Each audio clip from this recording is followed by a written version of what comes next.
లేకపోతే బాగోదని చెప్పేసి చేస్తూ ఉన్నారు. ఇది ఎంతవరకు సమంజసమని నేను అడుగుతా ఉన్నాను. రాజకీయం అంటే వ్యాపారం అనుకుంటున్నారా, ఏమనుకుంటున్నారా? నేను పార్టీలో పనిచేసి సీట్ ఇస్తే కష్టపడి గెలిచాను. అదే పార్టీలో కంటిన్యూ అవ్వాలనుకున్నాను. నాకు జగన్మోహన్ రెడ్డి గారు 50% రిజర్వేషన్ ద్వారా నాకు అవకాశం ఇచ్చారు.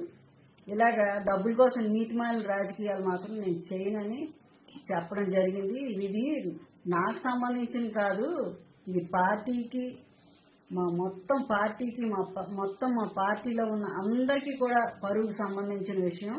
అలాంటి నన్ను బలవంతం చేసి ఇవాళ అర్ధరాత్రి వచ్చి తీసుకెళ్లాలని ప్రయత్నిస్తే మాత్రం నేనైతే మాత్రం దీనికి పూర్తిగా వ్యతిరేకిస్తున్నాను. ఇది ఎంతవరకు సమంజసం అని కూడా నేను అడుగుతా ఉన్నాను.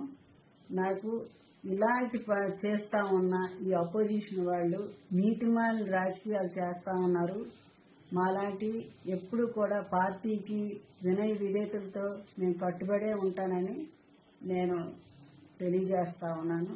ఇది నాకు సంబంధించిన విషయం కాదు. నా ఒక్కరి వల్ల ఇవాళ నా వైఎస్ఆర్ కాంగ్రెస్ పార్టీ మాకు ఇవాళ అవకాశం ఇచ్చి కార్పొరేటర్గా చేసిన పరువుకు సంబంధించిన విషయం. నేను నా బాధ్యతల్ని అన్నింటినీ కూడా ఇవాళ పక్కన పెట్టి పార్టీకే పనిచేస్తానని, నాకు ఇలాంటి నీచమైన రాజకీయాలు మాత్రం చేయొద్దని మాత్రం నేను తెలియజేస్తా ఉన్నాను. ఇలాగ నైట్ టైం పోలీసులు వచ్చి ఒక అడ్వకేట్ని నన్ను ఇచ్చేస్తా ఉంటే నేను వెంటనే ఇచ్చేశాను. అసలు ఎవరికి అంత ధైర్యం వచ్చింది ఇవాళ నన్ను అడగడానికనని? అలా కనిపిస్తున్నావా? నేనైతే మాత్రం లీగల్గా తర్వాత యాక్షన్ తీసుకున్నానంటే ఆ పార్టీకి ఎవరైతే నా కోసం ఇవాళ